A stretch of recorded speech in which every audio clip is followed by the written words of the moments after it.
കിടക്കണ കിടപ്പ് കണ്ടില്ലേ? വൃത്തികെട്ടവൻ. നീ നോക്കിക്കോടാ, കൈ വന്ന നിധി തട്ടിക്കളഞ്ഞേനെ ഒരു ദിവസം നീ ദുഃഖിക്കും.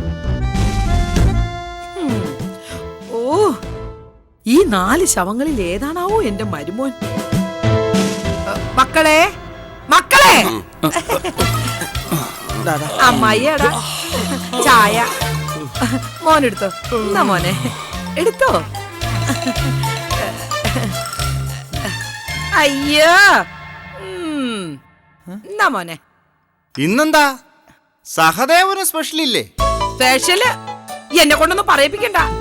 കൂട്ടത്തില് കുഞ്ഞിനാണെങ്കിലേ ഇവന്റെ കയ്യിലിരിപ്പ് നിങ്ങൾക്കൊന്നും അറിഞ്ഞുകൂടാ. അമ്മായി, ആ ഇന്ന് കഴിക്കാൻ വരില്ലേ? പിന്നെ നീയാണോ കുടുങ്ങാൻ പോകുന്നതെന്ന് എനിക്ക് അറിഞ്ഞുകൂടല്ലോ.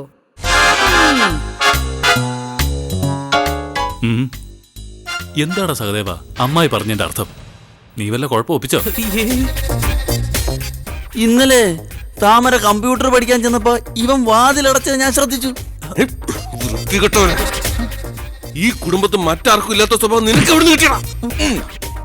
അവള് ശരിയല്ല, അവള് എന്നോട് പ്രേമാണെന്ന് പറഞ്ഞു. ആ അങ്ങനെയാണെങ്കിൽ നീ എന്തിനാ വാതിലടച്ചത്? ഞാൻ സഹദേവ, വികാരങ്ങളെ നിയന്ത്രിക്കുന്നവനെ വലിയവനാവാൻ പറ്റൂ. അത് നീ മറക്കണ്ട. ഞാനുണ്ടാക്കിയ ഭക്ഷണം കഴിപ്പിക്കാതെ അവളെ നിർബന്ധിച്ചു കൊണ്ടുപോയത് പീഡിപ്പിക്കാനായിരുന്നല്ലടാ. പിന്നെ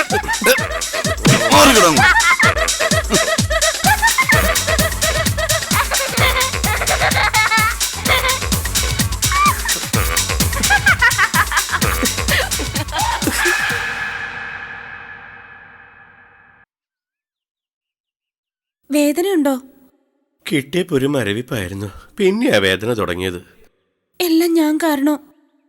ആങ്ങളെ നിത്യേന തരുന്നു, കെട്ടിയവൻ ഒരുപാട് ദിവസത്തേക്കുള്ളത് ഒന്നിച്ചു തന്നു. അത്രേ ഉള്ളൂ വ്യത്യാസം. എന്നോട് വിഷമമൊന്നും തോന്നരുത്. എനിക്ക് ആരോടും ഒരു വിഷമവുമില്ല. അല്ല, ചായയോ കാപ്പി എന്തെങ്കിലും വേണോ? കിട്ടിയാ കൊള്ളാം. പക്ഷെ ഇടനേരത്ത് ചായ കുടിച്ച ഇട്ടിച്ചന് അതും ശമ്പളത്തിൽ നിന്ന് കുറയ്ക്കും. പിന്നെ ആരും അറിയണ്ട. കുഴപ്പമില്ല, ഇത് ഞാൻ സ്നേഹം കൊണ്ട് തരുന്നതല്ലേ.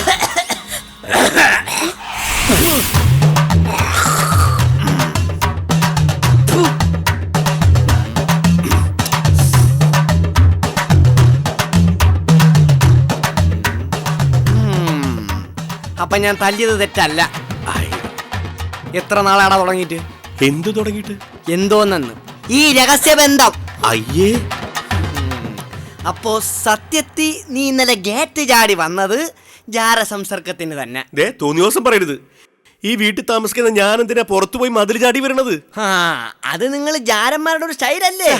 വേലി പൊളിക്കോ മതിൽ ചാടുകയോ ചെയ്താലല്ലേ നിനക്കൊക്കെ ഒരു ത്രില്ലുള്ളൂ. മനുഷ്യ, ഞാൻ എന്റെ സ്വന്തം ആങ്ങളെ പോലെ ഈ മനുഷ്യനെ കാണുന്നത്.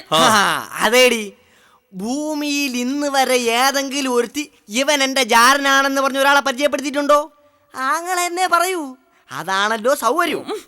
മഞ്ഞപ്പിത്തം പിടിച്ചവർക്ക് എല്ലാം മഞ്ഞയായിട്ട് തോന്നും. മഞ്ഞപ്പിത്തം, വയറിളക്കം, ഛർദി, ഇതെല്ലാം ഭർത്താവിനുണ്ടെന്ന് ഒരു സ്ത്രീയും പറഞ്ഞു. നിനക്കിട്ടിയാൻ പറ്റിട്ടുണ്ടാ? ഒന്ന് ചീത്ത പറഞ്ഞ ഉടനെ ഇവൾ ഇങ്ങോട്ട് ഓടണ എന്തിനെന്ന് എനിക്കിപ്പോഴല്ലേ മനസ്സിലായത്.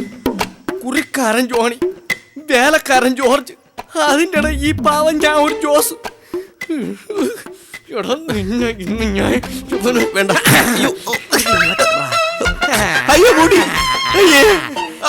ഇതിന്റെ ബലത്തിലല്ലേടാ നീ സുന്ദരം കളിക്കണത്. ഞാൻ ഇവിടുന്ന് പോകുന്നത് വരെ ഇത് എന്റെ ഇരിക്കണ്ട.